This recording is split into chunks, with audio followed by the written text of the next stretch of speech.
नमस्कार, मैं हूं आपके साथ रोहित। महाराष्ट्र में साल 2024 में विधानसभा चुनाव होने वाले हैं।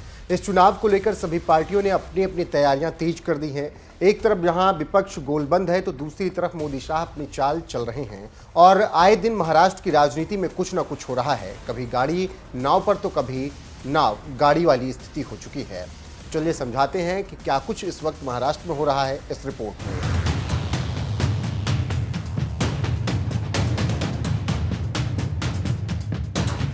दरअसल महाराष्ट्र की राजनीति में मोदी शाह ने ऐसी एंट्री मारी कि आज सभी डरे हुए हैं और शिवसेना और रांगपा का आरोप है कि ईडी सीबीआई के डर से बीजेपी सरकार बना रही है, जबकि विपक्ष का कहना है कि महाराष्ट्र में हार तय है। लेकिन 2024 को लेकर मोदी शाह किसी भी हद तक जाने को तैयार हैं और 24 में दिल्ली की सत्ता को पाने के लिए तैयार हैं और इसीलिए बीजेपी चुनाव में अपनी जीत सुनिश्चित करने के लिए 80 के दशक का माधव फार्मूला अपना रही है। हम बताते हैं कि माधव फार्मूला का मतलब क्या है। मा मतलब माली, धा मतलब धनगर और वा मतलब वंजारी मतलब बंजारा है। बीजेपी का माधव फार्मूला, मा मतलब माली बिरादरी, धा मतलब धनगर बिरादरी, वा मतलब वंजारी जिसे बंजारा भी कहा जाता है। तो आप समझ सकते हैं कि बीजेपी की महाराष्ट्र जीतने की क्या कुछ रणनीति है। आंकड़ों पर गौर करेंगे तो आप पाएंगे कि महाराष्ट्र में मराठा और ओबीसी जातियों की संख्या सबसे ज्यादा है और माधव इसी ओबीसी समुदाय में आते हैं। राज्य में मराठा 31% से ज्यादा हैं तो वहीं ओबीसी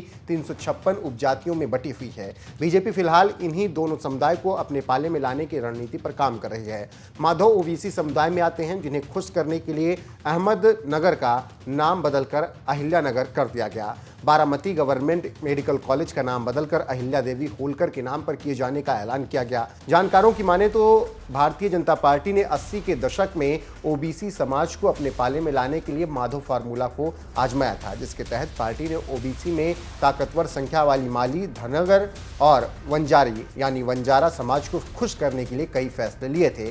पार्टी को रणनीति का फायदा भी मिला था। जानकारों की माने तो बीजेपी शिवसेना से अलग होकर शिवसेना को तोड़कर सरकार बना ली, जिसके बाद महाराष्ट्र की जनता में शिवसेना के लिए सहानुभूति बढ़ गई, जिससे घबराकर बीजेपी ने एक बार फिर अपनी रणनीति से एलसीपी को तोड़ दिया और अब 2024 का किला फतह करने के लिए माधव फार्मूला लेकर आई है।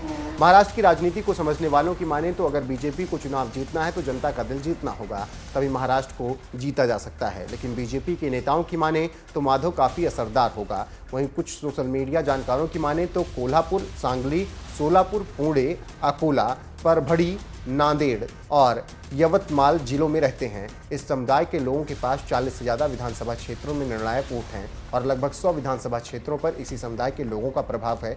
खासतौर पर बीजेपी को बड़ी जाति के नेतृत्व के लिए जाना जाता है, लेकिन माधव को चलाकर बीजेपी ने एनसीपी और शिवसेना को चौंका दिया है। फिलहाल बीजेपी के लिए माधव समीकरण की कमजोरी चिंता का बड़ा कारण बना हुआ है। महाराष्ट्र को जानने वाले कहते हैं कि वंजारी समुदाय की कमी पूरा करने के लिए गोपीनाथ मुंडे की बेटी पंकजा मुंडे पार्टी का हिस्सा हैं, लेकिन वो शिवसेना से ज़्यादा सीटें जीतकर सीएम पद तभी हासिल कर पाएंगी जब वो अपना पुराना समीकरण मजबूत करने के लिए माली, धनगर, कुड़बी, कोमटी आदि समुदायों के साथ पिछड़े वर्ग की अन्य जातियों को अपने साथ जोड़ने की पहल करें। अब बताते चलें कि पिछले चुनाव में जब बीजेपी शिवसेना एक साथ लड़ी तो क्या रिजल्ट रहा।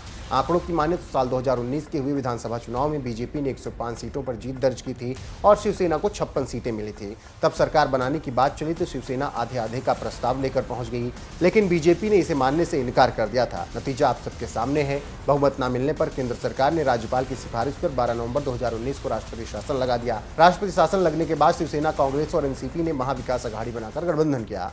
शरद पवार ने उद्धव ठाकरे को सीएम बनाए जाने की घोषणा कर दी। हालांकि महाराष्ट्र की किस्मत इतनी बदकिस्मती वाली थी कि उद्धव के नाम आने के बाद ही सब कुछ वहां पर खत्म सा नजर आया। दरअसल राज्यपाल भगत सिंह कोश्यारी ने 23 नवंबर की सुबह अचानक राष्ट्रपति शासन हटाकर फडणवीस को सीएम और अजीत पवार को डिप्टी सीएम की शपथ दिलवा दी थी। जैसे ही खबर फैली हड़कंप मच गया और महाविकास अघाड़ी में हलचल मच गई। फिर शरद पवार ने एनसीपी के विधायकों को एकजुट किया और शिवसेना, कांग्रेस ने साथ मिलकर शरद पवार का रुख किया, जिसके बाद कोर्ट ने 24 घंटे के अंदर बहुमत साबित करने का आदेश दिया। पहले ही फडणवीस ने सीएम पद से इस्तीफा दे दिया, जिसके बाद फिर एमबीए की सरकार बन गई, जिसमें कांग्रेस, शिवसेना और एनसीपी तीनों शामिल थे। इस गठबंधन ने आपसी सहमति के साथ उद्धव ठाकरे को सीएम बनाया, लेकिन फिर मोदी शाह ने झटका देकर एकनाथ शिंदे को सीएम और फडणवीस को डिप्टी सीएम बना दिया और अब 2024 को पाने के लिए माधव फार्मूला लेकर बीजेपी आ गई है। देखना होगा कि क्या माधव मोदी शाह को महाराष्ट्र फतह करने में मदद करता है या फिर नहीं।